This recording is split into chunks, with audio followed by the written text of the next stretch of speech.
There we go. Three. Hey, everybody. Welcome to Digging Up Dillinger. I'm your host, Joe Malillo, Todd Heil, Stuart Fillmore, and of course, Travis Thompson. But wait, we will add another one, the ultimate special guest. Today, the closest living relative to John Dillinger. Right now on the podcast, Mike Thompson. Oh, I thought you was going to say Johnny Phil. Welcome, Mike. How we doing? Well, awesome. If you're watching on I know everybody here but Todd. Yeah. And we'll get into that a little bit too. First off, thanks for joining us, Mike. We've talked about this a couple of times leading up to tonight and getting you set up. And if you're watching on YouTube, our viewers will see an ultimate background of what you dub your garage, what we call your garage, but you're really calling it like the Dillinger hangout, right? The Dillinger Den. Yep. And it's all neon. The hideout. And our listeners will have to excuse us a little bit. Mike, the microphone, we're using his computer microphone, so it's going to sound a little bit muffled. We're going to do our best to not talk over you, Mike. It's hard. It's going to be hard to do because we're going to have a lot to say, but we're very excited that you're here. You obviously know Travis really well. You obviously obviously know Stuart really well. Yep, too well. But here we are talking about Dillinger. Mike's been following the podcast. He's obviously been an integral part of our lives in this project and have given us the full blessing to continue to chase this story, whether it's the digging of the grave or digging up of the treasure. Either way, you've been full support. I do want to preference. Mike and I have been talking for the last couple of weeks. I went over to his house. I set him up with this situation, although clearly not good enough, as you know, we're not using the microphone. But one of the main questions that I brought up with Mike, and we're going to leave it to the team too to answer these questions. But I just right off the bat, is there a story, Mike, that people ask you, being John Dillinger's nephew, that you get all the time? Go ahead and just tell us. What is that story that they one ask of the things for? I get all the time are always, everybody's got a story. My grandfather, my aunt, so they're always telling me, they went here, they did that, used to date John, all that good stuff. So anywhere you go, you always get stories. But some of them, especially ones, they always go, well, my grandfather or my uncle said they seen John after he supposed got killed around Mooresville. I mean, you hear that a lot, different places, but yeah, always, he was around. I know he was. So. Well, then confirmation. Then we don't even need to continue on the podcast anymore. Yeah, well, there you have it, folks. There's the answer. People have seen him. People saw him. So you, I want to ask actually, because Todd doesn't know you. You only heard of you. I would say, Todd, do you have a question for Mike that's been drilling at you since doing this podcast that maybe you have that you want to ask? Yes. And my question, Mike, is when you heard about the map that they found, what were your thoughts on that? Well, when we first went there and work was going to look for stuff, I laughed and I said, if we find a horseshoe, it'd be lucky. And then when Stuart found it, it was pretty amazing. And for somebody to put something in a ball jar and bury it, it had to mean something. Right. What it means, I don't know, but it had to mean something. Definitely. I was shocked that we actually found something, especially something like the map or anything else. So when you put it in the ball jar and buried it in the backyard, did you think you were going to find it again, or? Well, I didn't know. That's what Hollywood thought we did. Yeah. Go ahead, Stuart. It was amazing. It was actually, and Stuart knows better than us because he was the one that was digging, and he hit. It was kind of under a big root was over top of it. So when he hit it with the shovel, it actually hit that, and it kind of kicked. But it still broke the jar, but it saved it from tearing the map up, I believe. Exactly, yeah. The thing is, there is raw footage of us actually finding that map. That I think that's something that we're going to work on to try to present that and show that on the podcast. Because Yeah. we've talked about this. When we found it, everybody, including the film crew, was absolutely stunned. No one could really hold it in. And I think just really seeing the human reactions and emotions there, it will be clear to anybody that it was not faked. No. Just from the reactions of everyone there. Well, if you looked at the jar and if you seen it actually down there with the root all over it, Yeah. it'd been there for quite some time. Exactly. Yep. This is awesome. Travis, what do you have to say to your dad? Having him on the podcast is fun, man. Oh yeah, I'm extremely happy now that we get him a part of the podcast team here. I would like for him to tell the story about, Grandma's experience with John when they came in April of '34. Dad, would you tell the audience that story about John playing a little trick on Grandma? Are you talking about the vest? Yes. Yeah, Billy and John was there, and so he put the car up in the barn, and so Mom was she wasn't even quite 12 yet, and she was little anyhow, and asked her, could you run up to the car and get my vest? Well, she's thinking like a suit vest. So she runs up, and it was one of the old bulletproof vests, the old heavy lead vest. And here she comes kind of dragging it back, and he's laughing, and Billy's laughing, and he kind of threw down some money in front of her, and they was laughing and stuff. But she didn't realize when she went up there what it was. She always talked about John always, just a big brother teasing her, cutting up with her, taking her and Doris to the movies. And actually, even when he was still on the run, when he come home, he took her to the movies there in Mooresville, and like nobody was looking out, for him. So she always remembered and talked about that. The relationship between your mom and John Dillinger, her brother. I mean, you have firsthand account knowledge of what she felt about him. Mike, what do you think the relationship was like? How would you describe the relationship in today's terms? Because to us, he's a lot older, right? Oh yeah, 19 years. Well, and then Audrey, between Mom and Audrey was 28 years. So Audrey already had a family, actually. So there's a big difference. Now Doris was 4 years older than Mom, and then Hubert, but John was like 19 years. Actually, John named Mom. He when my grandmother was pregnant, and he had a girlfriend that he really wanted to marry, and her dad kind of wanted her to marry another rich farmer's son. But so when he said, well, won't you name her Frances? So they actually went with Frances. So he picked her name. That and there are so many different stories that we've tried to tell, right? But from our perspective, when was the first time that you talked to your mom about John Dillinger? No, when I was younger, I didn't think much about it. I just knew he was my uncle and heard a little bit of stories. I probably never really asked too many questions until I was probably in junior high.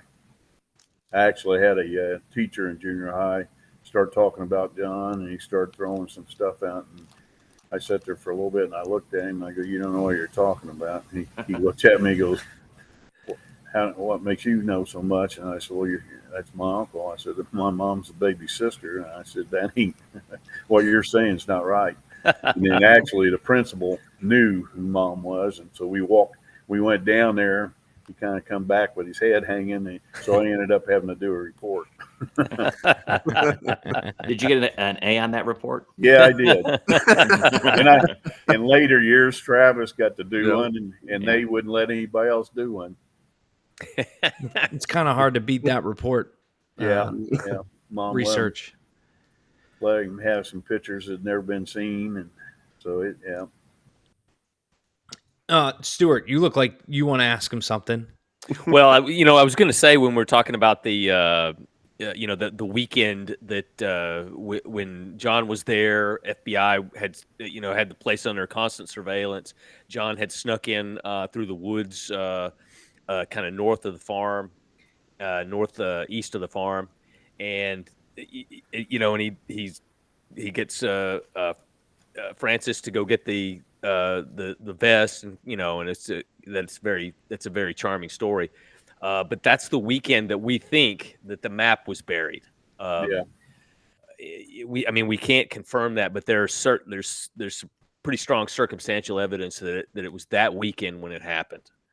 And so, again, one of the things that we've speculated about, trying to figure out what this map is about, is that that maybe it was John and Francis had the map out and they were just playing a game. It's like, hey, where do you want to go? And they just kind of maybe drew some zigzag lines and maybe, hey, for good luck, maybe we want to bury this, and so no one it'll be our secret, something like that, some kind of a child's game of some kind. That's something we speculated about. We don't know that because this map is still a mystery. It's a mystery we want to solve, and we don't know what it is. But that's just one of the things that we speculated. And she was 11 years old, and so that would have been something for her that would have been, a fun game to play. Yeah, there is, which I don't know if you guys have talked about it. I do have an address book that John left behind the last time he was home, and there's a lot of places that's in that address book that's on that map.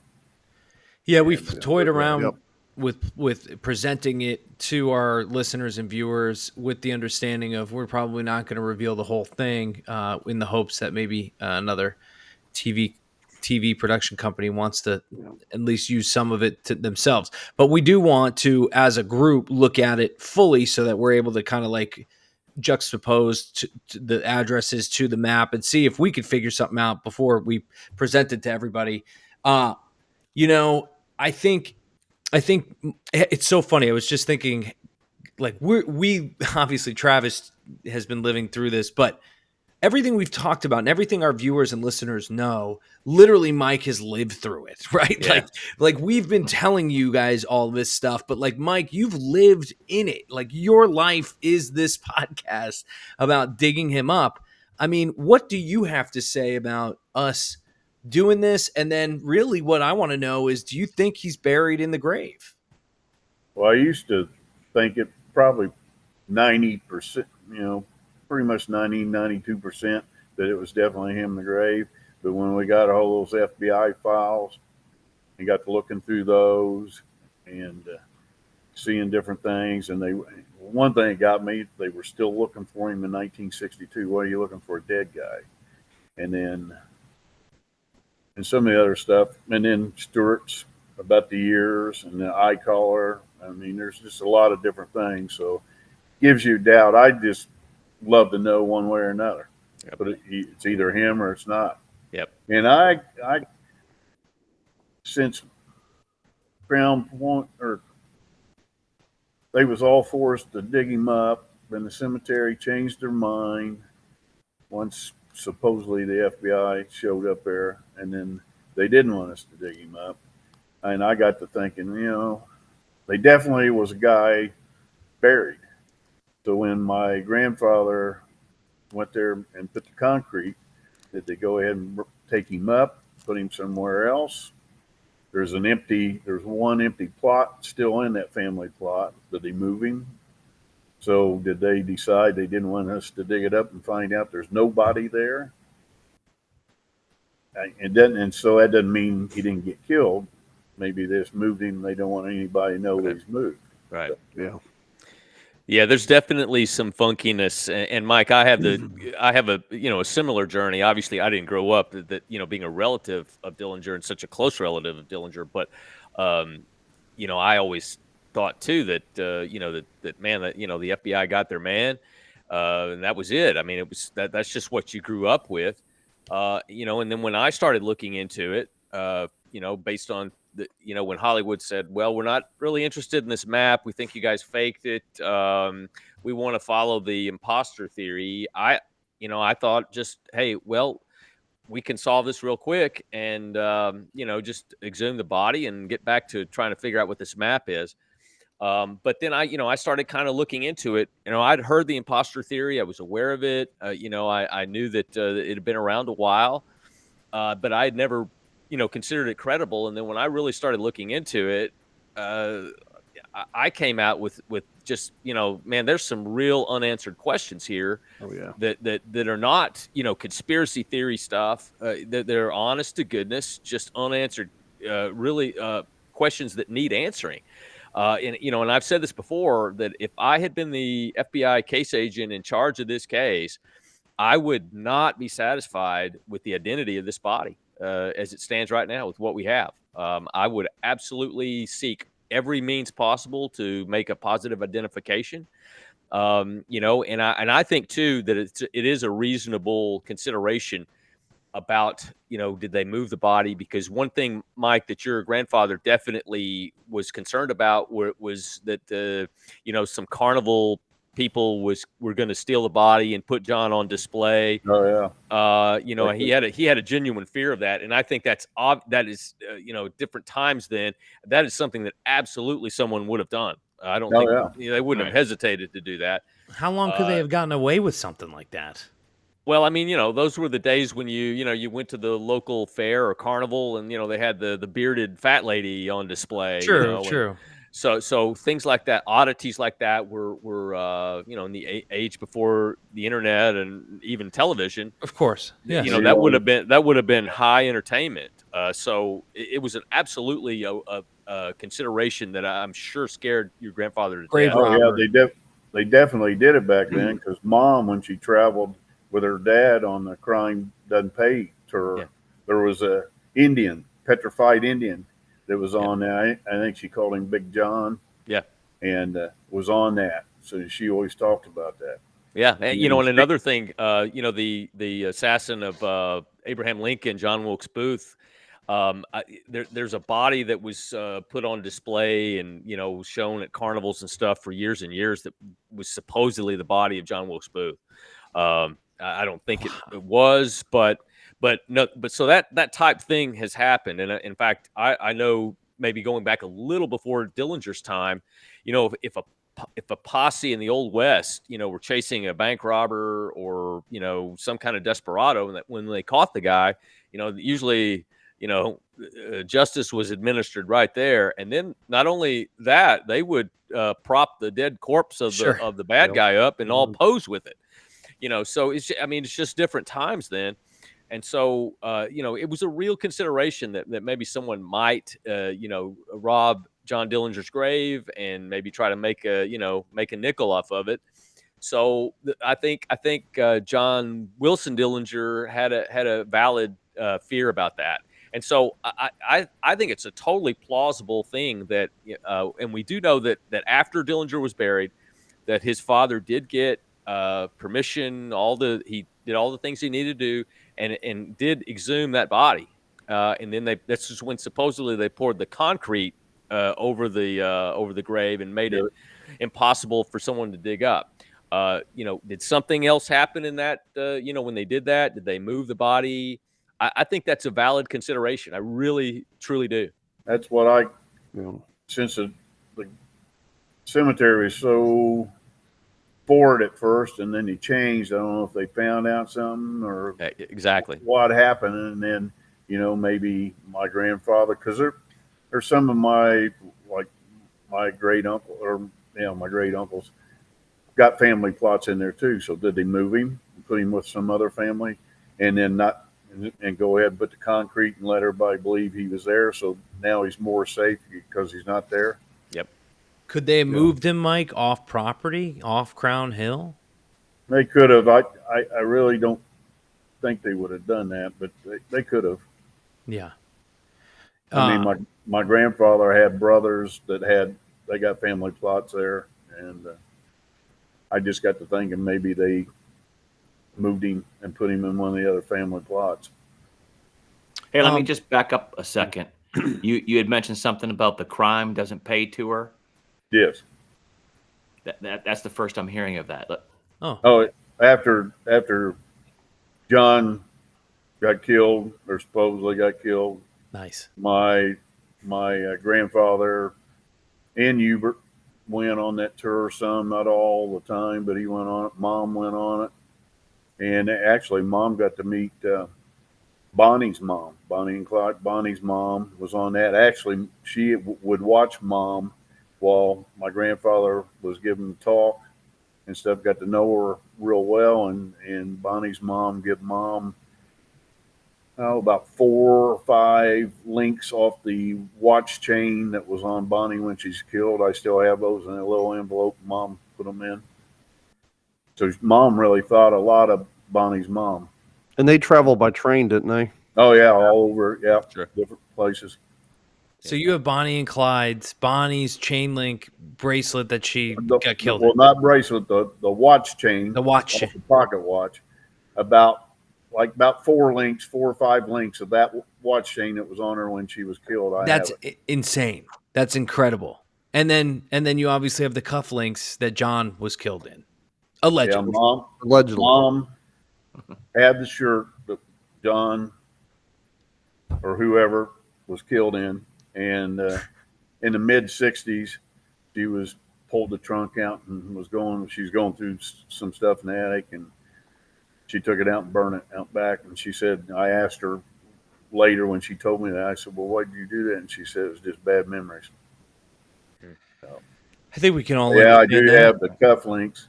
Yeah. Yeah, I can't imagine that would be something that any family member would want to keep. I mean, that is gruesome. Yeah. And I think it was stuck in a trunk with some other stuff when my grandfather passed, and my mom, they auctioned off the farm. So then when she got with my dad and she still had that, I think she'd forgot about having it. And when she seen it, I think she just took it out and burned it. Sure. Man. Oh, it hurts me because if she didn't, then we anyway. Oh, I know. Right. Oh Yeah. yeah, Yeah, absolutely. when I she mean, told me, I'm yeah. going. It's like all my Pokemon cards my mom threw away. Except way you know, worse. as a historian, yes, absolutely, you would want to keep that. But again, as a family member, that is, I wouldn't want any part of that. Yeah. Yeah.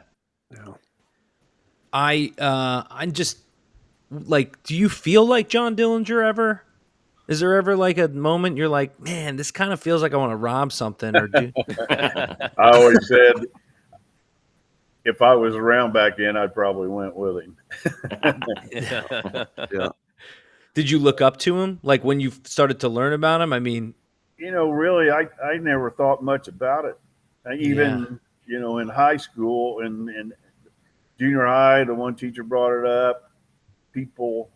Most people around Mooresville knew Mom was kind of pretty quiet about it. She'd talk about it sometimes if she's in the right mood, but I never thought that much. I just knew he was my uncle and never thought much about it.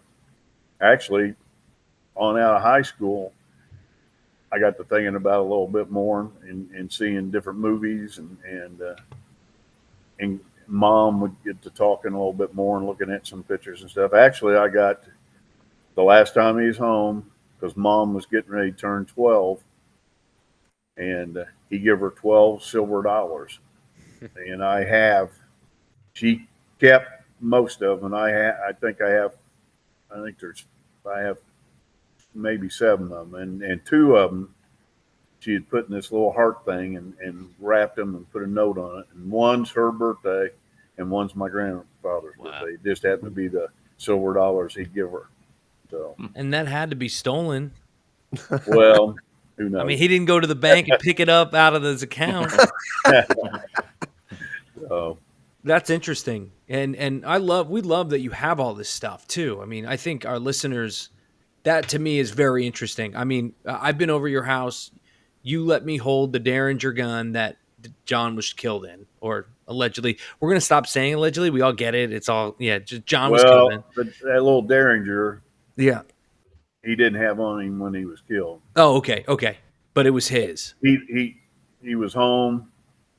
Whether he left it in a hurry leaving or whatever, it was in the bedroom where he's at. Hubert seen it, knew it was his, so Hubert had it. And then when Hubert passed, they had no kids, so his closest male relative. So guns I got, and a few other things from This Hubert. brings up a good point. So Hubert was alive when you were. Did you know Yeah, Hubert? he died. Hubert passed in '74, so I was 20 when he passed. So I guess tell everybody or tell us too, because this is great. I never thought of this before, but tell us about that, about Hubert. What kind of, like, I don't know anything Well, about him. he actually retired from the state police. Classic. He wasn't a cop, but he worked state because he had a gas station back when John was running around, and then he ended up going to work for the state police in the state police garage.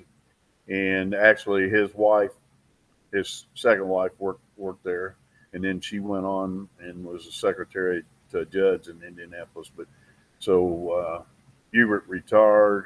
I can't remember now. I had his retirement watch, but yeah. So he worked right there at the state police garage. I love it. Of all the, just like Travis being a law enforcement officer, it's just funny how turn of events are like that.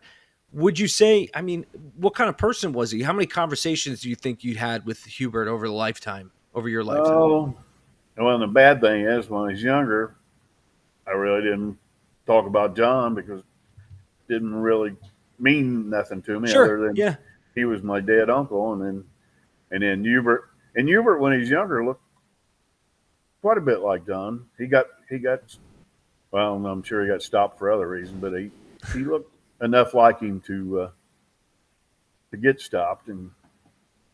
But I can't really say that Hubert told me a lot of stories just because I really wasn't asking him, a lot about John. I was, he actually was Hubert was a pilot and had his own plane. He had a plane way back. So when John was running around, right? I don't know if it was right when he was still running around or maybe a little after, but yeah, he had a plane on back there. Would you agree one of the theories of the map could be a plane route? It could be, I guess. Okay. Yeah, I mean that's something else that we did consider because the lines between the different cities, which we've called routes with quotation marks around them because they don't follow any of the known roads. So yeah, it's almost like either railroad tracks or maybe air routes. Flight paths. Flight path. Yeah. Clean down into Florida, up into just a little bit into Canada. I mean, yeah, it's kind of over. And that address book is from out west. Yeah. Sioux Falls. Yep. So I guess, Mike, what I was trying to get at with this line of questioning about Hubert and your relationship, nephew and uncle, right? Like your relationship with Hubert there, like what kind of guy was he in general? Like what would you describe him like? Well, Hubert he liked to cut up a little bit. So kind of like John. He was similar in looks when they were younger. And he definitely, when he was younger and John was around, he definitely helped him probably get away. Put a hat on and a coat and drove away in the car so he could go the other way. And plus he was driving when they wrecked the car. Right. We've talked about that on the podcast. He was definitely helped John several different times. And they found a shell map, like the map, except it was an Indiana map that was in that car they wrecked. That's right. So, and that, I think, was from Hubert's station. Well, Dad, you always said that Hubert always dressed very nicely. In the pictures I've seen, he dressed to the nines. Well, so I don't know how well, but this is colorized, but I don't know how well you guys can see this. Yeah. The youngest one is my mother, then Doris. Hubert is back in the background between he really does, and then John's right there. Yeah. Is that a white hat that John's wearing, or or is it just colorized that way? It's a light colored hat. Sure. Yeah, that's a good picture. And and it's funny. People saw him walking around Mooresville. We were just joking around. Maybe it was just Hubert walking around. Well, he definitely got mistaken in Mooresville. Hubert did a few times. He did talk about that. People would think, like the old Any Urban, that they used to travel between Mooresville and Indianapolis and stuff. Hubert would take that sometimes, and they thought, because he dressed nice and stuff in the hat, and they thought it was John. People go, "Oh, John," we just seen John getting in. It wasn't John. Yeah, I'd almost forgot about that urban. Yep. Well, that picture, the picture of John standing on that bridge, that's old Annie. Because everybody goes, "Where's that bridge?" Well, that bridge ain't there because it's the rail track's coming in Mooresville still there, but the Indian Urban's been gone a long time, and that's the bridge that picture was taken. Yeah, this is great, Mike. I mean, guys, I don't know how you feel, but I'm just picking his brain. I don't know how you. I'm hope everybody can understand that this is cool to have you just kind of focus on our questions. I don't know if you talked about like when John come home from St. Paul, Minnesota, when he escaped there. He got shot. He got home. My mom jumped up on his lap. Well, he'd been shot in the upper leg, and it opened that wound up and it started bleeding. So Mom didn't know what was going on. They brushed her off and had to work on it and stuff. But he'd been shot. Plus, they was laughing that they had the police, the feds, had sent a trunk of some of the stuff home, and he come laughed. He said, "Well, some of this is mine, but this coat's Harry Pierpoint's is way too big for him." And he goes, "This is Harry's coat." Is that the time that John was throwing money down at Grandma? Well, he done that he did it when she brought that vest down, just messing with her, throwing some money down in front of her. But he would give her a little bit, like several dollars, and give her some money a little. And the one they called the family reunion, when they took all the pictures, Mom and Doris had went walking in the woods, which Stuart would know kind of over from where the ravine was, where we found on to the north of that, into the woods and stuff. And they seen the feds out there, laying in the woods. And they go back and told John, and John already knew, and they was there the whole time. They was doing the pictures and the whole thing. It was crazy, because now at the site south of where the farmhouse is, there's just a residential house there now. But back in the day, there was a barn there that I guess there was like a pigsty of some kind, and the feds we know were in that barn. They documented that, and absolutely we know that they saw your grandfather, Mike, go into that where we found that map back in the day was an orchard, and that the feds documented that they saw Mr. Dillinger go into the orchard with a shotgun. And then fast forward years later, when we're out there, for that, filming for the TV show, and we find an old shotgun, the base of a shotgun shell, and I think it was a 20 gauge, and your grandfather had a 20 gauge shotgun. He did. So all that was documented in the FBI file. So they were all over there, and John was able to get in there, enjoy a 3-day family reunion where they're taking pictures out in the front yard. In fact, the famous photo of John standing in front of the window with the Thompson submachine gun and the wooden pistol that he used to get out of the Crown Point jail. That was right there in front of the farmhouse. The feds would have been in a barn just across the road from there, and he did that all under their noses. It's just crazy that he was able to get away with that. But Mike, you mentioned too that when he showed up for that family reunion, he was wounded. He had been shot in the leg in St. Paul, and that was another situation where the FBI had him cornered, in an apartment building in St. Paul, and he was able to get away from that too. So that's why they called him the Jackrabbit. Well, Stuart, you went so fast there, you didn't let us insert our FBI jokes. Yeah, I was about to do one. You went so fast, right under their noses, and then you went to something else. Go ahead, Todd. You got one? I got one. Do you got one? No, You fire it off. All right, yeah, Stuart, it's not really a good look that a little girl and her sister could find the FBI lying in the woods. So Yeah, no, I agree. Well, it wasn't actually the FBI yet; it was the feds. yeah, that's right. It That's wasn't true. the FBI Yeah, until later.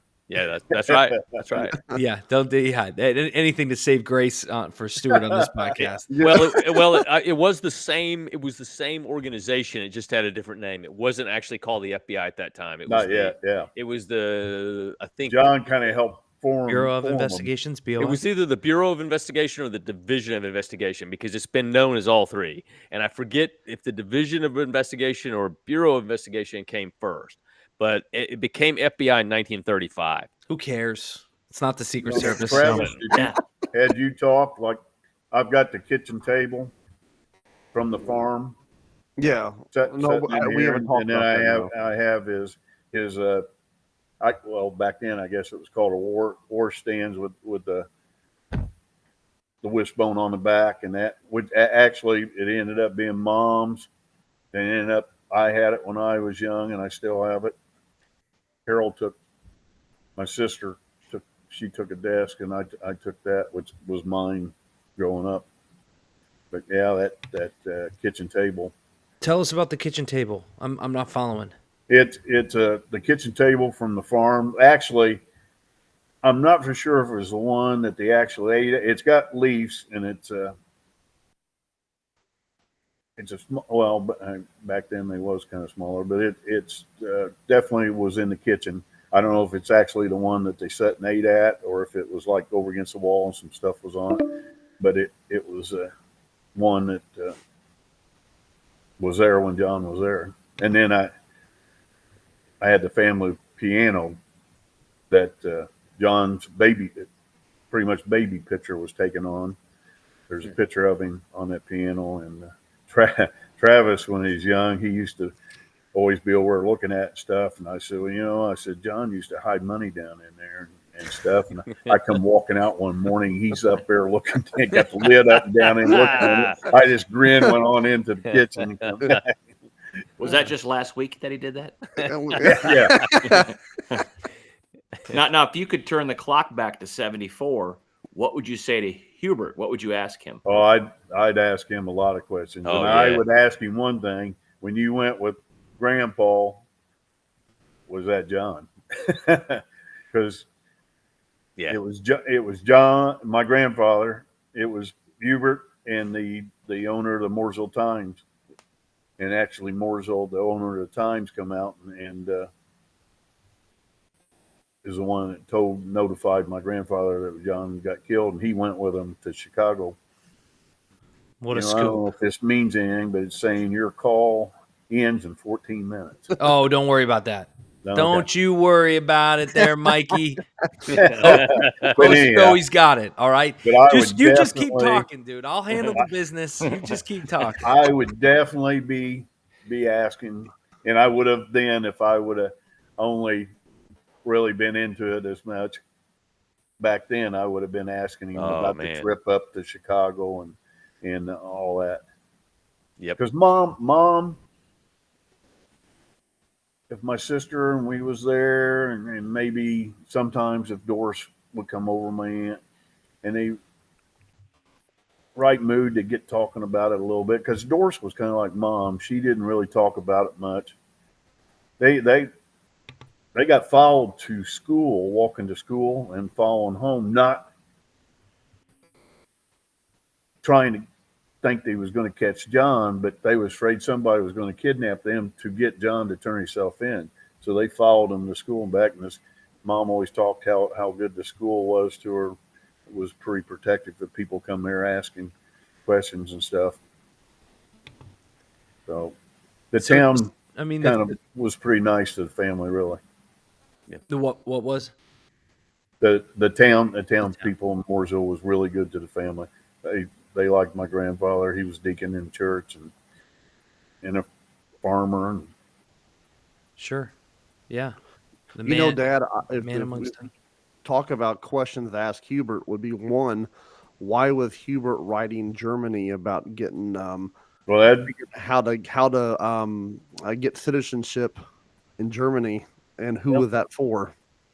those would be, yeah, interesting to know what he was doing.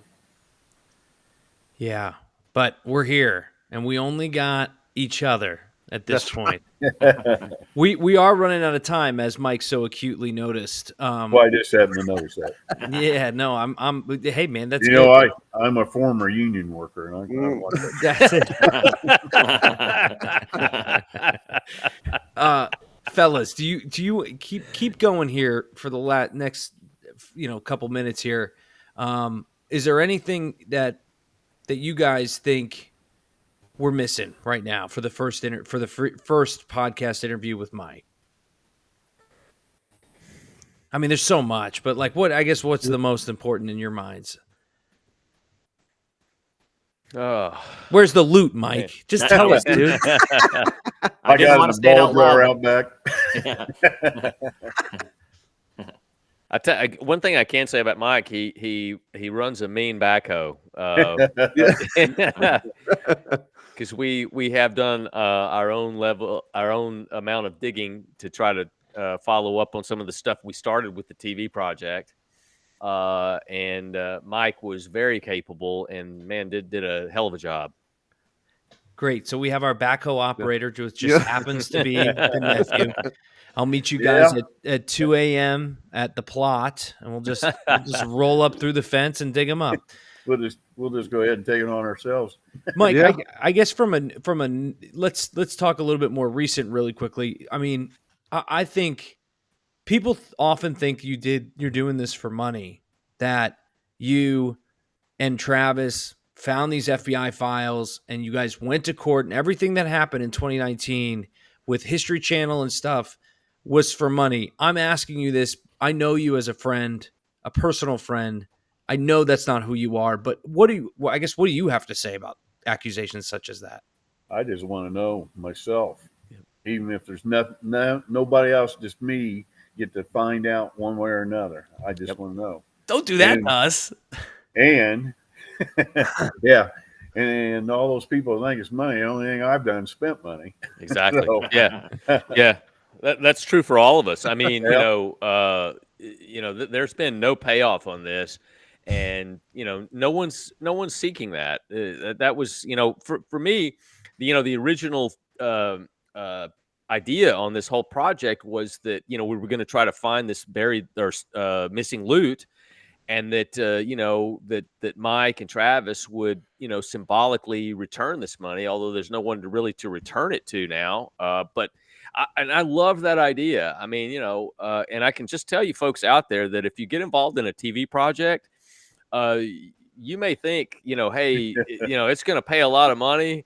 I can tell you that You need other motivations. Yes. You need other Yeah, motivations. Absolutely, yeah. because having been in law enforcement, I always thought that cops were the cheapest people in the world. But until I met Hollywood and entertainment people, man, they will try to squeeze every nickel they can. And so, yeah, it's not about the money just because you're going to be on TV. Yep. I've lived it firsthand. So Yes. it's not about the money. Well, let me Going ask back- Mike this question. We go back to that imposter theory. If that would have happened, would John have reached out somehow a year later or sometime to your mom? You would think so. He always stayed in touch with the family, but if he had got away and stuff, maybe he wouldn't have wanted to cause the family problems. Is it possible that your mom would never have told you that? It's possible, but I think later on, as I got older, I think Mom would have finally said something about it. But And who knows, Dad? That letter, that's a one-sided letter that came from Europe that was written to Hubert, after the fact that he had passed away. That may have been him reaching out. It could have been. It could have been. And another thing that we speculated about as far as the imposter theory is that maybe it was something similar to the witness protection program before there was such a thing, because we know that that all the members of the Dillinger gang were quickly wrapped up and killed shortly after the Biograph Theater thing with Dillinger. And was it some kind of was there some kind of deal that hey, if you'll help us clean this up, you can we'll provide you we'll provide you a new life somewhere. And the cost of this is that, hey, you're going to be a free man, but you really can't ever have contact with your family again. Oh, I don't know if you can see this hat I'm wearing. That's John's signature. Yeah. It's on the hat. I wore it just for this. I don't think he's a rat bastard, is what you're saying, Stuart. You think he was, Mike, someone he would turn his buddies in like that for a chance at freedom?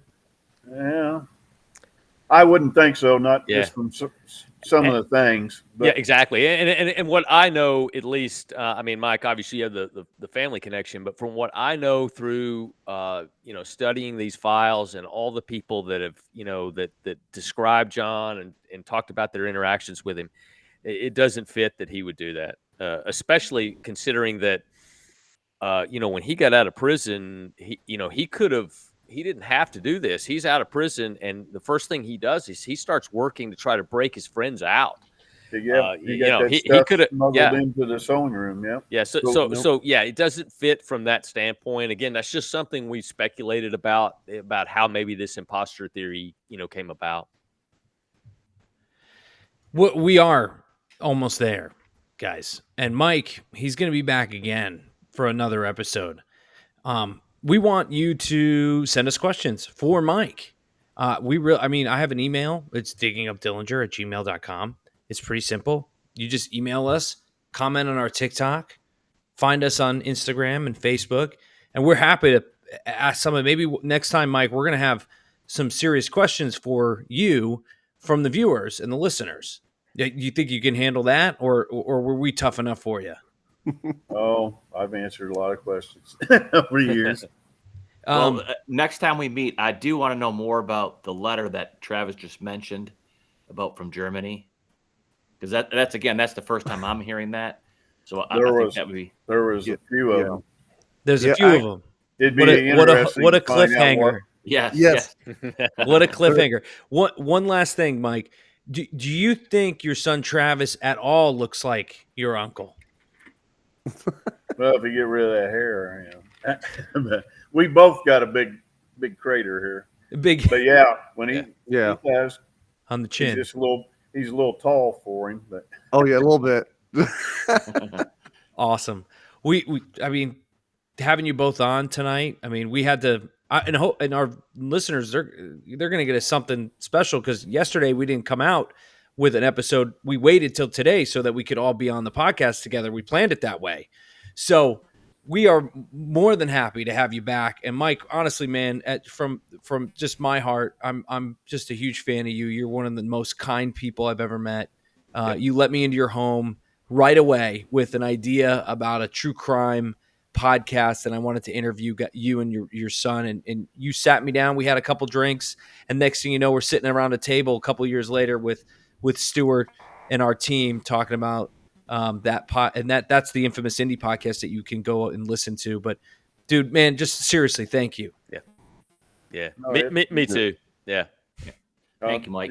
You've been Stuart's been here and always welcome. But yeah, Joe come down and introduced when he was doing the local news. So yeah, I was still on TV pretty well right off from the start. When I was there on Friday, you said to me, "Hey, this guy used to be on Wish TV. Like that's my thing." Like has been. Yeah, has been Wood retired. Remember, guys, retired FBI, retired Secret Service, retired Wish TV reporter.